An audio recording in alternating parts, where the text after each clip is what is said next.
formation communication direction des parcs nationaux Bamba dañuy dellu si li nga xamante ne mooy thème ren bi mu nekk vers la souveraineté technologique et industrielle des forces armées ma bëgg nar si interpeller ñi nga xamante ne ñooy sunu ay premiers consultants ku ci mel ne capitaine de vaisseau Ibrahima Sow thème bi tey jii lan lañ si mën a jàngat. waaw thème bu am solo la comme ni nga ko waxee léegi mooy vers la souveraineté technologique et industrielle des forces armées boo waxee vers la souveraineté technologique et industrielle des forces armées li muy tekki mooy maanaam sunu réew ñu am sunu kaaraange bopp mu am lépp li nga xamante ne dafa jëm ci wàllu am ay jumtukaay yu jëm ci wàllu kaaraange ak sécurité fekk mu doon sunu réew ñoo koy defar bu yàqoo ñoo koy réparer te itamit ñoom ñoo koy financer seen bopp waaw loolu nag dafa doon thème bu am solo ndax dafa dëppoo ak li nga xamante ni moom la sunu autorité yu bees yi bëgg muy Sénégal doon réew bu nga xamante ne ci wàllu yu bëri dafay souverain maanaam dafay am indépendance am dafay am autonomie am. te bu ñu xoolee contexte bi sax bu yàggul dara la ñu lancé le New Deal technologique mu nekk la nouvelle stratégie numérique du Sénégal. absolument loolu yëpp dafay dugg rek ci benn vision globale bi nga xamante ne moom la Sénégal 2050 di porter muy vision bu nga xamante ne dafa bëgg a jëme réew mi ci souveraineté. ñun nag ci wàllu défense ak sécurité daf ci am solo trop. ndax boo xoolee fekkente ne yow par exemple say kaaraange say jumtukaay yi ngay jëriñoo ci sa armée sa gendarmerie sa police ak lépp jóge ci beneen réew bu yàqoo nga war ko réparer ci yeneen réew. xam nga loolu boo nekkee ci ay jafe-jafe wala bu fekkente ni le commerce international wala réew yooyu ngay jëflanteel dañoo am ay jafe-jafe yow sa bopp sa kaaraange day nekk jafe-jafe. donc loolu moo waral ñu liggéey jëm ci vraiment am suñu kaaraange bopp joral ko suñu bopp. c'est ça parce que loolu nag am na jéego yu bëri yoo xamante ne teg nañ ko. c'est ça dinañ si dellu si waat Cheikh Bamba ma bàyyi la ak colonel Ibrahima Ndiaye. Oui, justement avec le colonel Ibrahima Ndiaye revenir on l'a dit vers la souveraineté industrielle et technologique des forces de défense et de sécurité. C'est vrai qu'on a noté une véritable montée en puissance des différents états-majors, que ce soit l'armée de terre, l'armée de l'air et la marine nationale. On a vu une vraie montée en puissance, surtout pour la marine nationale, des équipements qui sont en train d'être arrivés. Ça aussi, ça conforte la stratégie du Sénégal de véritablement doter des forces de défense et de sécurité d'un arsenal sécuritaire extrêmement puissant. Oui, merci Bamba. Effectivement, c'est tout à fait le cas. Comme vous le savez, chaque année, effectivement, il y a un thème qui est choisi, mais un thème qui se rapporte plutôt aux aspirations du Sénégal de manière globale, mais les forces armées, en fait, se sentent dans ce choix-là. C'est-à-dire, quelles sont les aspirations aujourd'hui des forces armées par rapport à leur lendemain. Le thème qui est choisi cette année, vers la souveraineté technologique et industrielle, nous renvoie un peu à nos besoins. Vous savez, un pays qui ne fabrique pas ses outils est obligé de se tourner vers l'extérieur. Et là, nous sommes dans une sensibilité, la sensibilité militaire. Nous parlons de technologie militaire, nous parlons d'industrie militaire. Il y a des équipements de défense dont on a besoin. ñuy fàttali rek colonel ne njiitu réew mi comme ni ñu ko gisee léegi ci image yi mu ngi doog a quitter palais di agsi comme ni ñu ko gisee également la première dame Marie Khone Faye elle vient juste d'arriver. Elle a devancé le président Bassirou Diomaye Faye qui va également arriver dans quelques minutes. Son arrivée est prévue à 9h30 pile poil. Tout à fait. Là, on voit le couple présidentiel, donc les premières dames, donc Marie Khone Faye et l'autre première dame, donc Absa Faye, donc qui précède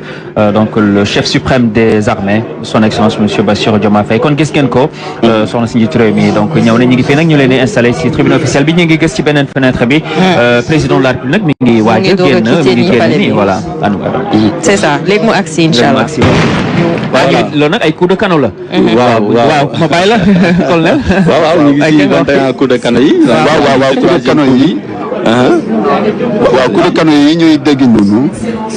symbole honneur la maanaam moom mooy yëgle ni que kilifa gi kat jóg na. léegi mu ngi ñëw pour yëgle ni ñi fi nekk ñëpp ki nga xamante ne mooy présider cérémonie bi mooy kilifa bi chef suprême des armées jóg na mu ngi ñëw te loolu dafa doon héritage en fait colonial maanaam xam nga coup de canon moom xëy na ci sunu aada ñun am na yeneen yu koy représenté waaye boo xoolee coup de canon yi ñu am ni dafa jógee ci suñu héritage colonial maanaam dafay symboliser honneur autorité bi nga xamante ne mu ngi jóg donc 21 coups de canon lañ koy def dañ koy def ci empire colonial yi voilà donc loolu lay symboliser di rappeler ni histoire la boo nga xamante ni depuis le 14e siècle la ñu ngi ko hérité si armée coloniale bi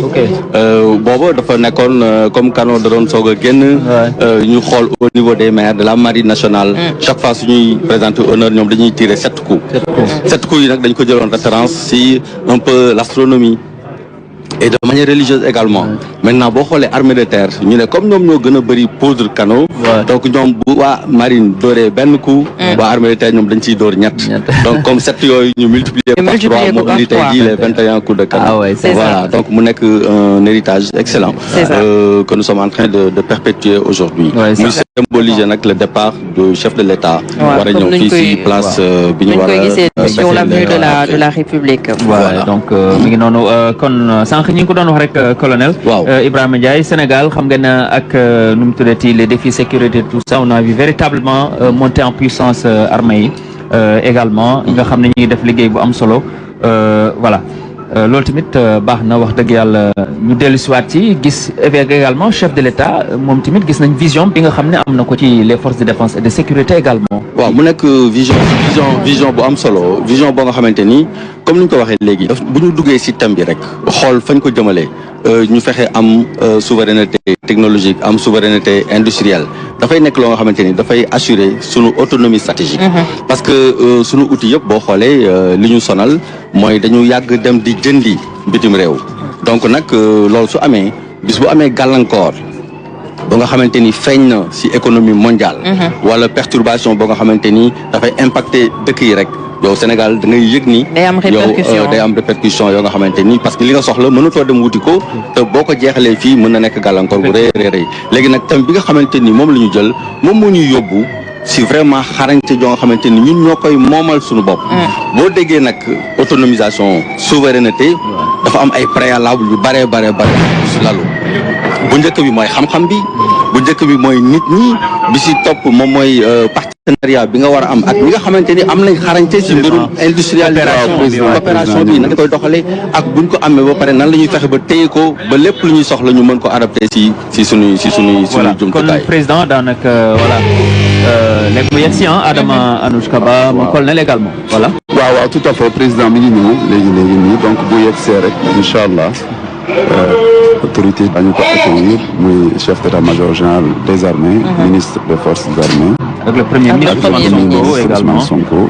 sax gis na leen ñu taxaw noonu voilà moom ñu ngi noonu taxaw di ko dem accueillir voilà donc ñu ngi fii def mel ni ñu ngi romb ba tey place de l'indépendance tout à fait waaw donc léegi ñu yegg si et donc gis ngeen ko avec la gendarmerie l'escorte tout à fait l'escorte de la gendarmerie waaw tout à fait l'escorte présidentielle effectivement waaw escorte présidentielle moom mën naa wax ni damay bàyyi Ibrahima Ndiaye mu dem yëpp mu bokk ci honneur yi nga xamante ne moom la ñu jagleel kilifa gi nga xamante ne mooy mais dafa am solo waaw motaari moom rafet na macha allah kii mooy groupement motocycliste nga xamante ni lépp lu jëm si mbirum escorte bu chef de l'État bi premier ministre ak autorités yi nga xamante ni ñoom ñooy ñëw fii si Sénégal ñoom ñoo lay accompagner boo xoolee nag taayu escorte bi dafay wone aussi màggaayu bis bi escadron bi na ngay gis ñu koy wax léegi groupement motocycliste ñoom du lii rek sax mooy seen liggéey parce que si kanam tuuti dinañ leen gis ñu wane aussi seen mënuwaay seen nekkin seen taxawaay si bisub 4 avril bi mais dafa am solo lool boo leen gisee nga xam